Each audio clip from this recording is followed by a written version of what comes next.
Allez, Boker Tov, messieurs, on continue.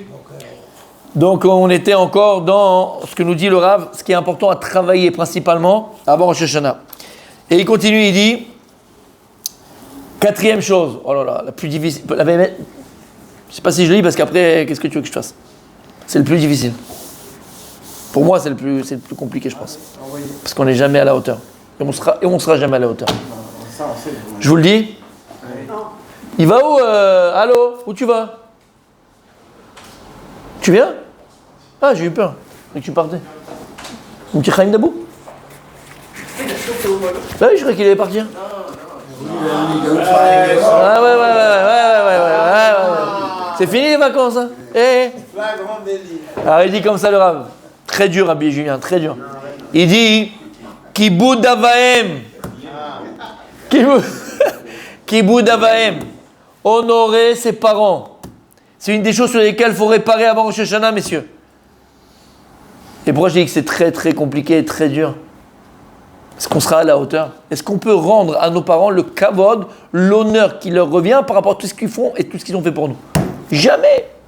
Alors il y avait un dans l'histoire, comme ça, c'est comme ça le Chachamim nous dévoile, il y avait un qui a excellé dans cette mitzvah, on le connaît tous, c'est Rabbi Esav, d'accord? Il excellait dans cette mitzvah. Rabbi Esav, il excellait dans cette mitzvah. Voilà. Et qu'est-ce qu'on dans la Gemara, dans Kiddushin, exactement, qui se mettait les mains par terre, il mettait sa mère que sur lui, il mettait les mains par terre pour que sa mère elle n'ait pas froid aux pieds. Alors elle marchait sur ses mains, sa maman. D'accord? Voilà, Kiboud Avahem. Techniquement, surtout quand on n'est pas très svelte, mais sinon, c'est pas très compliqué. Bah non, en tout cas, Kiboud Avahem, messieurs. Kiboud Avahem, c'est hyper important. Hyper important. Comme j'ai dit, Behemet, une des mitzvot les plus importantes. D'ailleurs, c'est une des mitzvot, on te dit, pour laquelle ta vie elle est allongée. En vérité, c'est Mida Keneged Mida. Mida Keneged Mida. Lama. On est tous parents, d'accord? On est tous parents. Qu'est-ce qu'on attend de nos enfants? Du nachat. La satisfaction. C'est tout ce qu'on veut de nos enfants. La satisfaction, Behemet. Et quand des parents ils sont honorés, quand des parents ils sont aimés, quand des parents sont mis comme ça sur un piédestal, mamache, on honore nos parents. T'as pas une fois tu souffles parce qu'ils t'ont dit ça, une fois tu souffles. Je parle pour moi alors, franchement. On est tous dans le bateau, d'accord? On n'est pas. Je parle pour moi, mais on n'est pas à la hauteur. On n'est pas à la hauteur. Mais quand tu, au contraire, donnes à tes parents, Behemet, c'est Marich et Tiamehem, ça, il vit plus longtemps. Tu donnes à tes parents le corps de vie plus longtemps, des parents qui sont honorés, des parents qui sont... Ils sont... Exactement, il y a fait meod, c'est exactement ça. Alors, Mida Keneged Mida, mesure pour mesure. Akadosh Baruch Hu, il rallonge ta vie à toi. Tu rallonges la vie de tes parents, entre guillemets, alors Akadosh Baruch Hu, il rallonge ta vie. Et il dit le Rab, Ubichlal Ze, Ezkeno Veziknato, Chami Vechamoto. Honorer son beau-père et sa belle-mère. Ça fait partie des lois. On avait dit, exactement, on avait dit parlé de ça. Ce qu'on fait pour les parents, il faut faire pour les parents. Exactement, c'est pas moi qui dis ça, hein, c'est le Pélé Yoetz. C'est pas moi.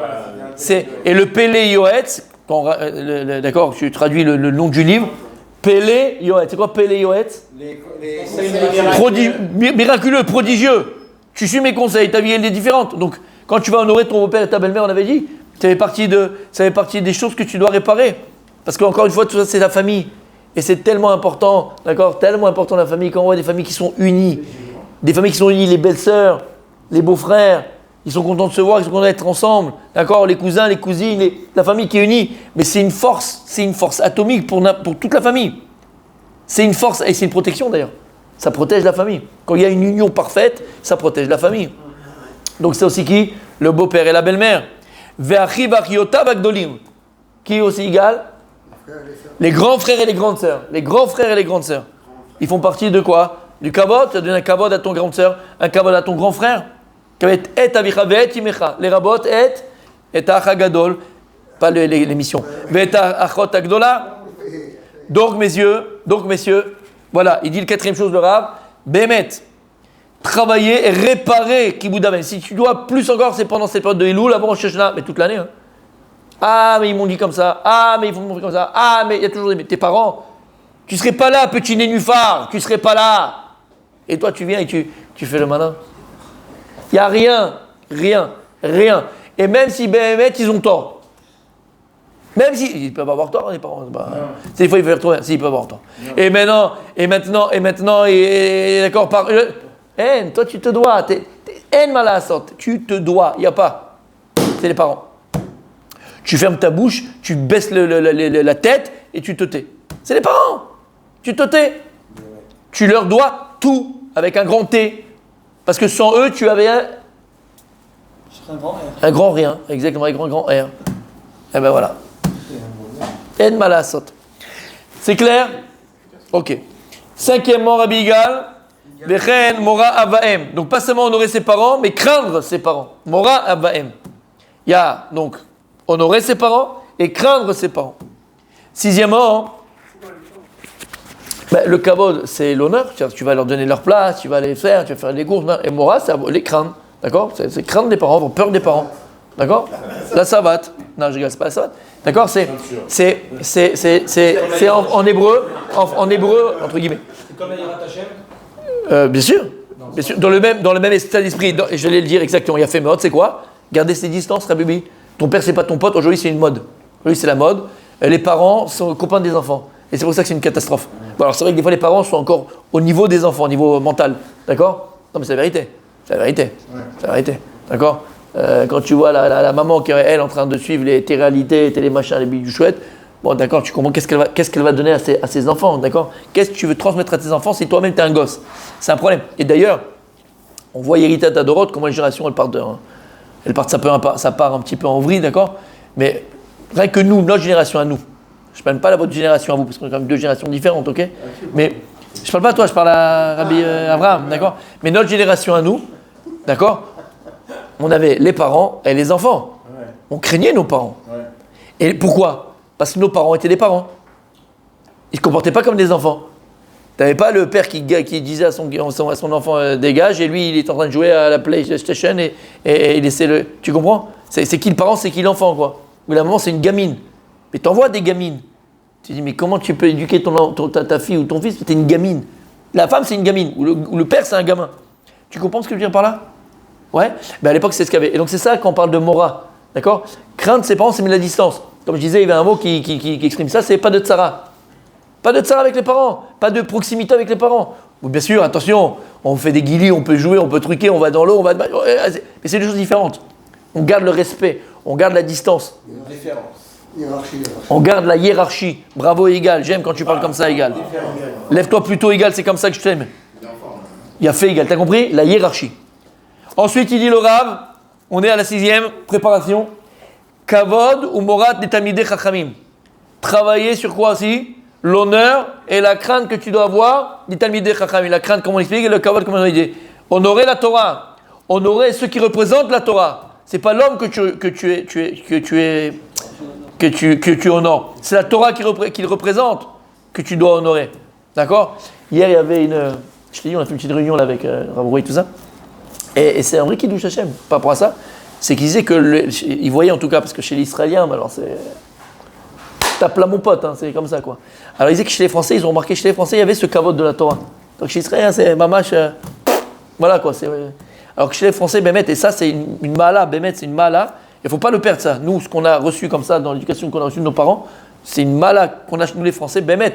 Il y a vraiment un gvod à Torah. Et gvod tamidei chachamim. Et ça c'est très important. Très important. D'accord? Septièmement, il dit Kima mivne tamid chacham le zaken. De se lever devant un tamid chacham quand il rentre dans une pièce ou devant un zaken. Très important. Encore une fois, tout ça aide en quoi? Ça aide en quoi? Allez, tous nos problèmes dans la vie de midot, tzaddik, ça c'est pas que ça rappelle, mais tous les problèmes des midot qu'on a dans la vie, ça vient d'une seule. Exactement. Ils disent les chachamim, ça vient de l'orgueil, ça vient de la gava. Tout. Tu vas voler à cause de la gava. Tu vas tromper à cause de la gava. Tu vas mentir à cause de la gava. Tu vas être kikoubli à cause de la gava. Tout ce que tu as, c'est à cause de la gava. Quand tu vas, comme il a dit Rabbi Yigal, il y a une hiérarchie. Et tu comprends qu'il y a une hiérarchie. Il y a des gens qui sont au-dessus, pas au-dessus de toi dans le sens suprême. Non. Au-dessus de toi dans le kavod que tu dois leur donner. Dans le respect que tu dois leur donner. Dans la crainte que tu dois avoir d'eux. Qu'est-ce que ça permet de faire? Tout simplement de savoir baisser la tête. Comme dans la famille, on parlait tout à l'heure d'honorer ses beaux-parents. D'accord? Auprès de ses parents, ses beaux-parents. Mais c'est exactement ça. C'est certain qu'il n'y a pas une belle-mère qui ne va pas des fois dire un petit mot, et pas méchant forcément, mais bon, un petit mot qui va t'énerver. Comme il disait le Péléouetz, dans la vie, il faut faire en sorte, des fois, comme si tu n'avais pas entendu. Passe. Elle n'a pas été méchante, elle n'a pas voulu te machin, mais bon, c'est le petit côté belle-mère qui sort. Passe. Petit côté beau-père qui va. Passe. Et pourquoi on ne laisse pas passer? Pourquoi on ne laisse pas passer? Gava. À moi, elle parle comme ça. À moi, il parle comme ça. À moi, on me dit ça. Hein? Moi qui ai fait autant, moi qui ai fait pas autant, moi, autant n'importe le vent. Ben, je sais pas. Tu comprends ce que je veux dire par là? Tout est problème de Gava. Et cette hiérarchie-là nous permet d'être bémettre à notre place. Et laisser passer la tempête et la bourrasque et de chercher le shalom. Donc là, se lever devant un Tamid Chacham et devant un Zaken. 8e. Ça, c'est très important. Très, très important aussi. Il dit le 8e, Beyomo titen sraro. Quelqu'un qui a des employés, bon, à part si c'est payé au mois, d'accord, mais c'est la paracha, exactement, la paracha. Tu vois, Hachem nous aime. C'est de payer ses employés le jour. À l'époque, c'était loué, les gens, ils étaient loués au jour, à la journée. D'accord? Mais bon, c'est au mois, à la semaine. L'homme est chané, ou prends-tu une babysitter. D'accord? Tu dis, bon, la fois prochaine, quand tu reviens, je te donnerai.